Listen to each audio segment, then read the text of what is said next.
नमस्कार, आप लाइव बिहार देख रहे हैं। मैं हूं राजमोहन तिवारी। एक बार फिर से आप सभी का स्वागत है हमारे खास प्रोग्राम खबरों से खबरदार में। देखिए, बिहार की सियासत में आज का दिन बेहद ही अहम था, क्योंकि आज एक तरफ जहां रुपौली में विधानसभा का उपचुनाव हुआ, जहां पर आज दिन भर कुछ ना कुछ खबर निकल कर आती ही रही। पुलिस और ग्रामीण के बीच झड़प भी हमने देखी, एक दरोगा का सर भी फट गया। शंकर सिंह जो निर्दलीय प्रत्याशी थे, वो आज पूरे दिन काफी ज्यादा एक्टिव दिखाई दिए। उनकी पत्नी आज सड़क पर धरने पर बैठी नजर आई। बीमा भारती ने भी प्रशासन पर कई गंभीर आरोप लगाए, लेकिन 6 बजे तक चुनाव समाप्त हो चुका है। 5 बजे की रिपोर्ट यह है कि 51.14% यहाँ वोटिंग हुई है। 2020 के तुलना में वोटिंग प्रतिशत गिर चुका है। ऐसे में जो तमाम कैंडिडेट हैं, खासकर ये त्रिकोणीय मुकाबले के, उनके लिए बड़ी समस्या कि किसका पलड़ा भारी होगा। लेकिन वहीं दूसरी तरफ राजधानी पटना में बिहार के मुख्यमंत्री नीतीश कुमार ने आज एक बार फिर ऐसी हरकत कर दी, जिसके बाद हर तरफ उनकी ही चर्चा हो रही है। आज अधिकारी से अपना काम करवाने के लिए, उनके पैर पकड़ने के लिए दौड़ पड़े। विभागीय सचिव प्रत्यय अमृत ने हाथ जोड़कर उन्हें रोका।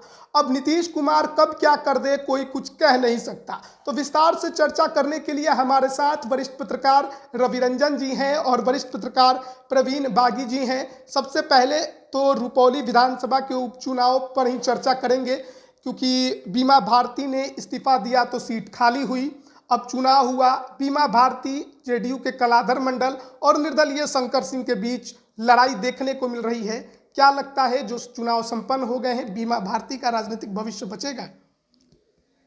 उसी की तो लड़ाई है, राजनीतिक भविष्य बचाने की लड़ाई है ये उपचुनाव। अब उसमें जो स्थितियां आज दिखी वहाँ चुनाव के दौरान, मतदान के दौरान, उससे बहुत उलझ गई है और स्थिति। और किसकी बाजी लगेगी, कौन आगे होगा, किसको विजयश्री मिलेगी, ये कहना अभी मुश्किल है। मगर ये जरूर है कि वहाँ जदयू की स्थिति कुछ कमज़ोर दिखी और सीधा मुकाबला लग रहा था कि बीमा भारती और निर्दलीय जो हैं शंकर सिंह, उनके बीच है। क्योंकि शंकर सिंह बहुत ज़्यादा एक्टिव रहे, पूरे क्षेत्र में घूमते रहे और उनके समर्थकों का पुलिस के साथ झड़प भी हुआ। उनकी पत्नी धरने पर भी बैठ गई एक बूथ पर। उनका आरोप था कि उनके समर्थकों को वोट देने से रोका जा रहा है। बाद में समझा उझा करके उनको वहाँ से हटाया गया। और बीमा भारती ने भी आरोप लगाया कि उनके भी लोगों को परेशान किया जा रहा है। मगर इन सब के बीच जदयू के जो कलाधर मंडल थे उम्मीदवार, वो कहीं नज़र नहीं आए। तो एक तरह से उन्होंने खुद को लगता है कि विड्रॉ कर लिया वहाँ। इस तरह से उनकी जो गतिविधि दिखी, उससे यही निष्कर्ष निकाला जा सकता है कि उनको लग गया कि वो कमज़ोर पड़ रहे हैं लड़ाई में, इसलिए उन्होंने विड्रॉ कर लिया। मगर चुनाव में कई बार ऐसा होता है कि जो खुद किनारे हो जाता है, जनता उसको भी जिता देती है। इसका उदाहरण, सबसे अच्छा उदाहरण मधेपुरा रहा है। जब शरद यादव ने लालू यादव के साथ मुकाबला था उनका लोकसभा चुनाव में, तो उन्होंने चुनाव के बाद ये आरोप लगाया कि बड़े पैमाने पर बूथ लूट हुई, ये हुआ वो हुआ, और प्रशासन ने एक तरफा नंगा नाच किया है, उनके लोगों को वोट नहीं देने दिया गया। और वो धरने पर बैठ गए दिल्ली जा कर के, और बाद में काउंटिंग हुई तो वही जीत गए, शरद यादव ही जीत गए। तो इस तरह के चमत्कार होते रहते हैं। देखिए, चुनाव में किसकी जीत होगी और किसकी हार होगी, ये सिर्फ मतदाता जानते हैं। उम्मीदवार भी नहीं जानते हैं, उनके समर्थक भी नहीं जानते हैं, पॉलिटिकल वर्कर भी नहीं जानते हैं। वो सिर्फ अनुमान लगाते हैं। हम लोग भी जो चर्चा कर रहे हैं वो अनुमान ही है। हो सकता है सच्चाई इससे अलग हो। जो जानकारी हम लोगों के पास है उसके आधार पर हम लोग ये चर्चा कर रहे हैं। तो अब वहाँ दूसरी ओर एक नया एंगल भी उसमें सामने आया कि पप्पू यादव के समर्थकों का ये कहना था कि भाई, हम लोग को क्लियर कट निर्देश नहीं है कि क्या करना है। अच्छा। किसका साथ देना है, किसका विरोध करना है। हम लोगों को खुला छोड़ दिया गया है कि आप अपने विवेक से फैसला कीजिए, जो आपको अच्छा लगे उसको आप वोट कीजिए। तो खुलेआम लाइव आकर कहा था कि जो बीमा भारती को वोट नहीं देगा उससे मेरा रिश्ता खत्म। यही तो राजनीति है। राजनीति में जो सामने होता है वो पीछे कुछ और होता है। तो इस तरह से पर्दे के पीछे और आगे का खेल बहुत अलग अलग होता है। तो हो सकता है कि पप्पू यादव अंत में किसी वजह से नाराज़ हो गए हों, तो उन्होंने अपना जितनी सक्रियता उनकी होनी चाहिए उतनी सक्रियता नहीं उन्होंने दिखाई होगी। या ये भी हो सकता है कि जो विरोधी खेमा है वो गफलत फैलाने के लिए भी इस तरह की अफवाहें फैलाता रहता है चुनाव के दौरान। तो हो सकता है कि यह अफवाह हो, मगर उनके जो कार्यकर्ता जो पहचाने जाते हैं कि पप्पू यादव के साथ हैं ये लोग, उन लोगों का ऐसा बयान आया कि हम लोगों को कोई स्पष्ट निर्देश नहीं है। इस चर्चा में रविरंजन जी को भी जोड़ते हैं। देखिए, जब उपचुनाव होता है तो कहा जाता है कि ये सत्ता पर जनता का रेफरेंडम है कि सत्ता से जनता कितनी खुश है। अब यहाँ पर सत्ता किसकी, क्योंकि 20-25 सालों से बीमा भारती वहाँ पर काबिज थी। नीतीश कुमार ने नया कैंडिडेट खड़ा कर दिया और रुपौली की लड़ाई में हमेशा शंकर सिंह कूदे रहते हैं और हार नहीं मानते हैं, दूसरे नंबर पर तीसरे नंबर पर दिखाई जरूर देते हैं। तो आज जिस तरीके की लड़ाई हुई है, जो वोटिंग परसेंटेज 2020 के तुलना में गिरा है, तो इसका इम्पैक्ट किस पर पड़ने वाला है? देखिए, इम्पैक्ट तो पड़ेगा दोनों ही दलों पर। मैं एनडीए के प्रत्याशी को आप देखें, कलाधर मंडल को, तो वो चुपचाप रहे पूरे चुनाव के दौरान, वो एक्टिव नहीं थी। बीमा भारती ने आरोप लगाया कि गड़बड़ी हो रही है, शंकर सिंह ने भी आरोप लगाया कि गड़बड़ी हो रही है। तो इसमें दो बातें हो सकती हैं, या तो प्रशासनिक तंत्र का इस्तेमाल करके अपने प्रत्याशी को जिताने की कोशिश, वो आश्वस्त हैं कि हम जीतेंगे ही, कॉन्फिडेंट हैं कि हम तो जीतेंगे ही, इसमें उनको ज़्यादा प्रयास करने की कोई ज़रूरत नहीं है। दूसरी बात है कि बीमा भारती लोकसभा चुनाव हारी हैं, पप्पू यादव ने उनका उस समय बहुत भारी विरोध किया था और उनकी ही पार्टी के नेता ने ये कह दिया कि पप्पू यादव को वोट नहीं देना है, अगर हमारे प्रत्याशी को नहीं देंगे तो एनडीए को दे दीजिए। तो एक तो माहौल वहाँ पहले से बना हुआ है कि एनडीए के पक्ष में। दूसरा, नीतीश कुमार जो उभर कर सामने आए हैं इस बार लोकसभा चुनाव में, अपने कई सांसदों को जिता लिए और उसके बाद वो एक किंग मेकर की भूमिका में है। तो केंद्र की राजनीति में भी उनकी एक धमक बड़ी है। और नीतीश कुमार बिहार में अगले चुनाव में भी, 2025 के चुनाव में भी वही मुख्यमंत्री रहेंगे, ये क्षेत्र की जनता समझ रही है। तो इस हिसाब से आप देखेंगे तो कलाधर मंडल को कमज़ोर प्रत्याशी के तौर पर नहीं माना जाना चाहिए। निश्चित रूप से शंकर सिंह ने आज बहुत भाग दौड़ की है, तो उनको ये लग रहा होगा कि कई क्षेत्रों में लड़ाई में है और कहीं कोई कोर कसर न बाकी रह जाए। तो एक एक बूथ पर वो दौड़ रहे थे और एक एक वोटर को बूथ तक ले जाने की कोशिश कर रहे थे, और इसीलिए झगड़ा भी हुआ। एक जगह पुलिस वालों के सर फट गए, कई लोग घायल हुए हैं उसमें। तो वो एक एक वोटर को बूथ तक ले जाने की कोशिश में थे। उनको यूँ उम्मीद थी, क्योंकि पिछले चुनावों का इतिहास देखेंगे तो शंकर सिंह या तो दूसरे नंबर या तीसरे नंबर पर रहे हैं। इस बार अगर वो एड़ी चोटी एक करते हैं तो शायद वो निकल जाए, क्योंकि लड़ाई भीतर घात भी है वो आरजेडी में। पप्पू यादव खुलकर सामने आएंगे ऐसा नहीं लगता है, और आरजेडी के समर्थन में उन्होंने हालांकि बयान दिया था कि इनको जिताया जाए, लेकिन जैसी खबरें आ रही हैं पप्पू यादव की पार्टी से भीतर घात हो सकता है। हाथी के दांत दिखाने के और खाने के और निश्चित रूप से। तो ये बड़ी दिलचस्प लड़ाई है। बीमा भारती ने नीतीश कुमार से, माने एक तरह से उन जब पंगा लेकर और वहाँ से वो उनको जब मंत्री बनाया था, इस बात को उन्होंने कहा भी कि इनको पढ़ने तक नहीं आता है और मैंने उनको मंत्री बनाया। तो अब जातिगत समीकरणों के आधार पर आप देखेंगे तो पिछड़ी अति पिछड़ी जातियों का ये पूरे इलाके में शंकर सिंह वोट किसका, वो एनडीए का काट देंगे। जब चुनाव प्रचार चल रहा था उस दौरान बीमा भारती ने लेसी सिंह पर एक गंभीर आरोप लगाया था। उन्होंने कहा था कि जेडीयू से कलाधर मंडल को खड़ा करके ताकि वोट बट जाए, बीमा भारती को कुछ मिले, कलाधर मंडल को कुछ मिले, और जो लेसी सिंह के समाज से आते हैं, उनके समुदाय से आते हैं, उनकी जाति से आते हैं शंकर सिंह, वो चुनाव में आगे बढ़ जाए, वो चुनाव जीत जाए। क्या ऐसा हो सकता है? देखिए, चुनाव में कुछ भी हो सकता है और इस आरोप में कोई दम नहीं है। ये तो जो प्रतिद्वंदी होता है वो चुनाव जीतने के लिए हर रणनीति अपनाता है कि कैसे विपक्षी को हम कमज़ोर करें, कैसे उसके वोट को कम करें और अपने साथ ज़्यादा वोट जोड़ पाएँ हम। इसके लिए वो हर तरह का प्रयास करता है। साम दाम दंड भेद जो कहा जाता है वो सारे अस्त्र चले जाते हैं चुनाव के दौरान। तो उसमें अगर इस सोच करके कलाधर मंडल को टिकट दिया गया कि एक ही जाति के दोनों उम्मीदवार होंगे तो वोटों का विभाजन होगा, मगर ऐसा आमतौर पर होता नहीं है, क्योंकि लोग किसी अब जाति के लोग किसी एक आदमी को नेता मान लेते हैं उस क्षेत्र में, तो वो उसके साथ रहते हैं। थोड़े बहुत वोट इधर उधर होते हैं। तो अब वहाँ इस चुनाव से ये भी तय होगा कि गंगोता जाति का नेता वहाँ कौन होगा। अब वो कलाधर मंडल होते हैं या बीमा भारती होती हैं। बीमा भारती को पर्याप्त मौका दिया गया, वहाँ मंत्री भी रहीं वो, मगर क्षेत्र का जो हाल है वो लगेगा नहीं कि ये किसी मंत्री का क्षेत्र है। कोई काम नहीं हुआ है वहाँ। आज भी जो रिपोर्टर यहाँ से जाते थे पटना से कवर करने के लिए, तो उनको लौट के रात में ठहरने के लिए पूर्णिया आना पड़ता था। वहाँ ठहरने की भी कोई जगह नहीं है। तो इसलिए परिवर्तन होते रहने से डर बना रहता है जनप्रतिनिधियों में कि अगर हम काम नहीं करेंगे, लोगों को खुश नहीं रखेंगे, क्षेत्र का विकास नहीं करेंगे तो बदल दिए जाएंगे। तो ये अगर बदलाव वहाँ होता है तो इसमें कोई आश्चर्य की बात नहीं है, क्योंकि एक एंटी इनकम्बेंसी तो उनके खिलाफ है ही कि लंबे समय से वो रहीं और इधर से उधर भी करती रहीं। तेजस्वी यादव ने एक सिंपैथी लहर वहाँ पर फैलाने की कोशिश की, जब उन्होंने कहा कि ये भी चाहती तो विधानसभा में अपनी कुर्सी बचा कर रह सकती थी, लेकिन इन्होंने इस्तीफा दिया। जो एक नियम कानून है उसके तहत उन्होंने चला। उनके बेटे को, उनके पति को नीतीश कुमार ने जबरदस्ती फंसाने की कोशिश की है। इस तरह के भाषणों का कोई महत्व होता नहीं है। ये सिर्फ मंच से दिए जाने वाले भाषण हैं, मगर जनता तो अपने मन से फैसला लेती है और जनता ये देखेगी कि आपने हमारे लिए क्या काम किया है।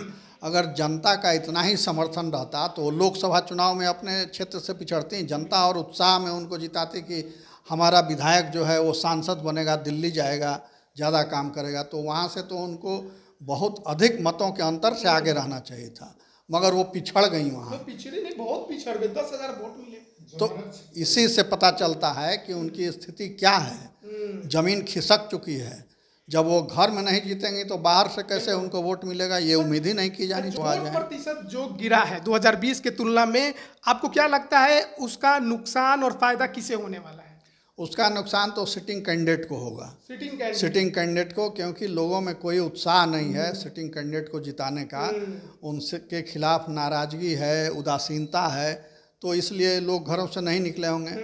और वो जो भी मतदाता गए, अब उसी में फैसला होगा। तो वोट प्रतिशत घटने का सीधा सीधा जो नुकसान होता है वो सिटिंग कैंडिडेट को होता है। शंकर सिंह को कितना फायदा आप देख रहे हैं? क्या शंकर सिंह लड़ाई में है?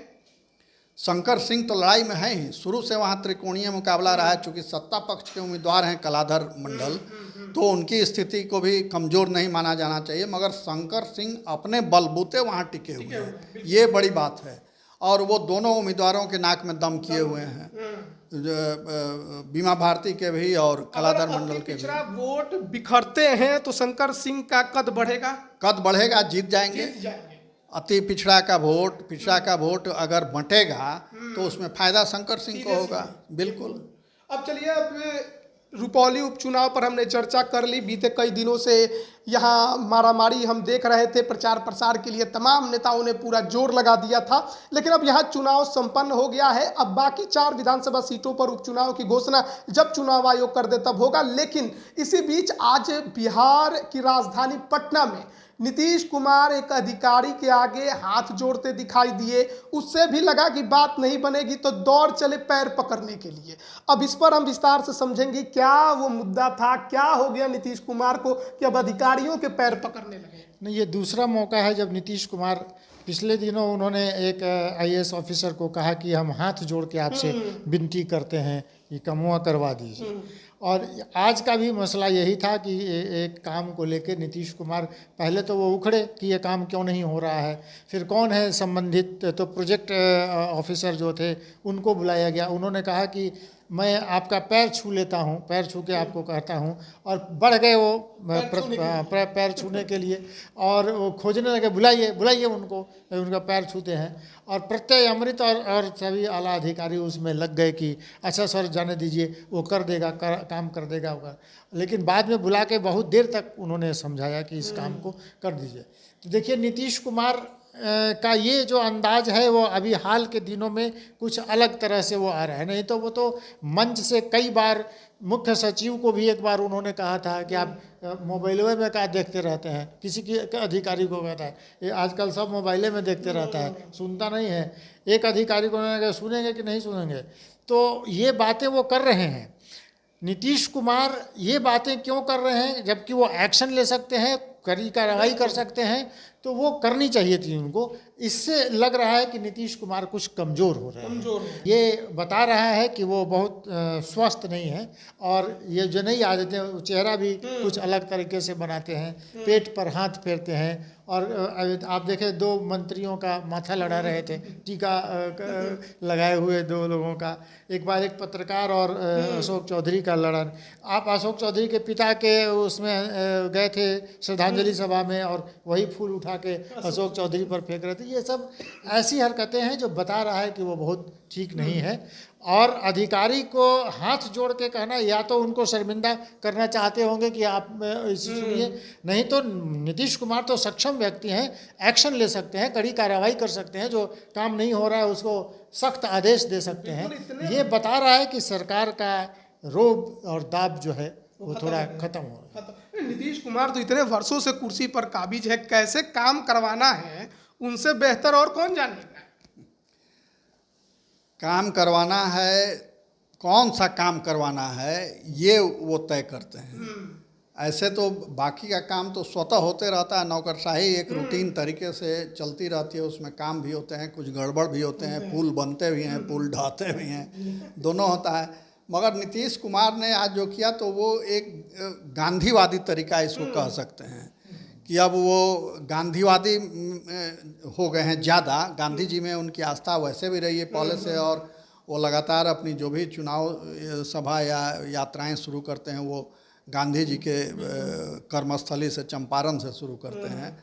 तो वो, और यहाँ एक गर्दनी बाग में भी बन रहा है, बापू टावर बन रहा है, उसमें गांधी जी के जीवन से जुड़ी सारी चीज़ों की प्रदर्शनी रहेगी। तो गांधी जी में आस्था उनकी इधर बढ़ी है।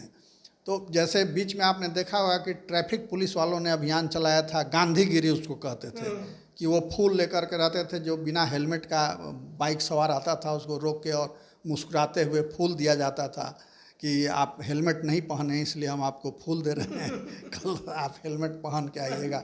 कई बार तो साथ में हेलमेट भी रहता था, वो हेलमेट पहना दिया जाता था। तो उसी स्टाइल को अपनाया है नीतीश जी ने। अब वो डांट भी रहे हैं और थोड़ा उसको दुलार भी रहे हैं, पुचकार भी रहे हैं, गांधीगिरी भी कर रहे हैं कि हम आपके पैर छूते हैं। तो ये ठीक, उन्होंने, रवि जी ने कहा कि ये शर्मिंदा करने का तरीका है। अच्छा, आप डांट के, सख्ती करके, कार्रवाई करके, निलंबित करके भी उसको डरा सकते हैं, और दूसरे ओर उसको आत्मग्लानि में डुबा सकते हैं, शर्मिंदा कर सकते हैं कि वो पानी पानी हो जाए। तो नीतीश कुमार दोनों तरीके आजमा रहे हैं। एक और डपट भी रहे हैं उसको, आज जो वीडियो उसका वायरल हुआ है उसमें देखिए कि डपट भी रहे हैं, गुस्से में उसकी ओर बढ़े, मगर फिर उनको प्रत्यय अमृत ने रोका, तो ये, और फिर कहे कि हम आपका पैर छू लेंगे। तो ये एक नई शैली उन्होंने शासन करने की ईजाद की है, और नीतीश कुमार इसी के लिए जाने जाते हैं, वो नए नए प्रयोग करते रहते हैं। बहुत लोग कहते हैं कि नीतीश कुमार जो इस तरह की हरकतें करते हैं उन्हें मालूम है कि चर्चा में कैसे रहना है। कुछ नया करेंगे तो जरूर चर्चा में रहेंगे, तो वो नया प्रयोग करते रहते हैं, और इसीलिए चर्चा में बने रहते हैं, और इसीलिए सबके प्यारे रहते हैं।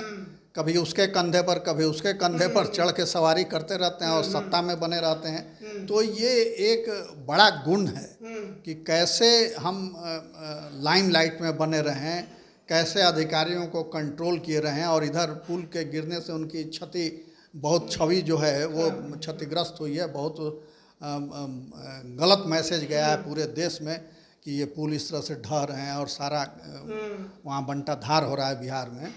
तो वो छवि सुधारने का भी ये प्रयास है कि इस माध्यम से वो अधिकारियों में एक खौफ पैदा करना चाहते हैं कि अधिकारी ठीक से काम करें। उनका एक और है कि आप देख रहे हैं कि 2 बार उन्होंने प्रधानमंत्री का पैर छू लिया, बड़े मंच पर पैर छू लिया। एक बार वो उनका हाथ पकड़ के उस उंगली में कुछ देख रहे थे कि इसमें क्या बात, प्रधानमंत्री से उनकी क्या बात हुई तो हम लोग नहीं जानते, लेकिन ये आजकल कुछ हरकतें वो कर रहे हैं। अब एक सीनियर लीडर जो कम से कम नरेंद्र मोदी से तो ज़्यादा वो सीनियर हैं, और एक सीनियर लीडर बार बार उनका पैर छूने चला जाता है, तो उन पर अपने आप पर शायद उनको नियंत्रण नहीं है और वो ऐसा कर बैठते हैं। हालांकि आज जिस अधिकारी को उन्होंने ये कहा, पहले तो डांट ही लगाई, उसके बाद हो गया कि कहिए तो हम आपका पैर छू लेते हैं, और उनकी तरफ बढ़ गए कि आइए हम आपका पैर छू ही लें। तो बाद में अधिकारियों ने उनको रोका और काम जल्दी खत्म हो, इसके लिए नीतीश कुमार चाहते हैं। विधानसभा चुनाव जो 2025 में आना है, क्या उसको लेकर नीतीश कुमार थोड़े चिंतित दिखाई दे रहे हैं?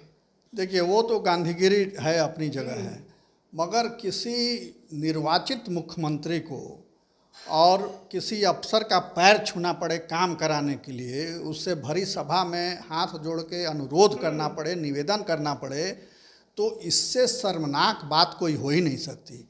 ये सिर्फ शासन का, मुख्यमंत्री का नहीं, प्रदेश की जनता का अपमान है कि ब्यूरोक्रेसी का मन इतना बढ़ गया है, वो इतनी ताकतवर हो गई है कि मुख्यमंत्री का निर्देश नहीं मानती है, अफसर बात नहीं सुन रहे हैं उनकी।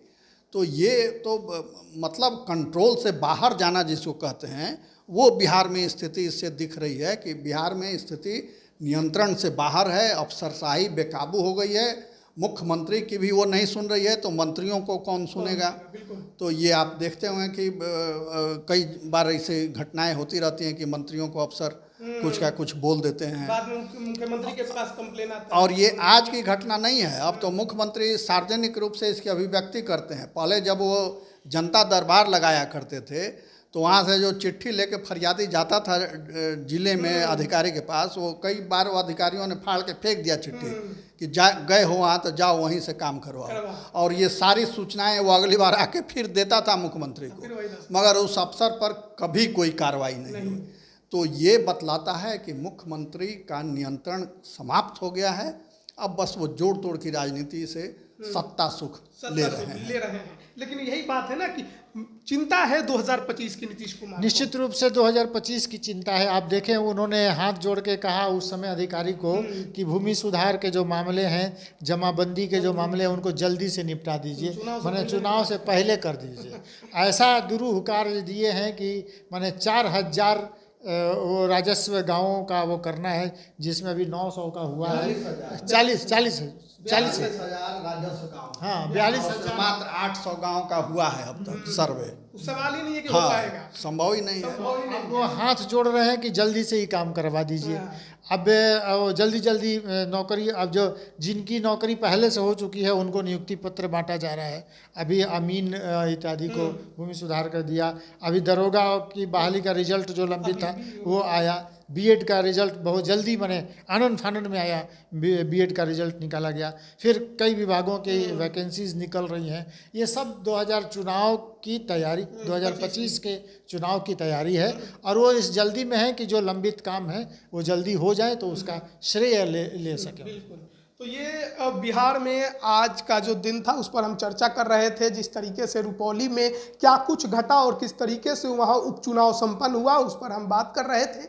लेकिन साथ ही साथ बिहार के मुख्यमंत्री नीतीश कुमार ने जो आज हरकत एक बार फिर से की, अधिकारी के पैर पकड़ने के लिए दौड़े, और उस पर भी बिहार में सियासत काफ़ी ज़्यादा तेज है। नेता प्रतिपक्ष तेजस्वी यादव ने नीतीश कुमार की इसको लेकर खिल्ली भी उड़ाई है, और वहीं इस पर और जो वरिष्ठ पत्रकार हैं उनका क्या कहना है वो भी आपने सुना।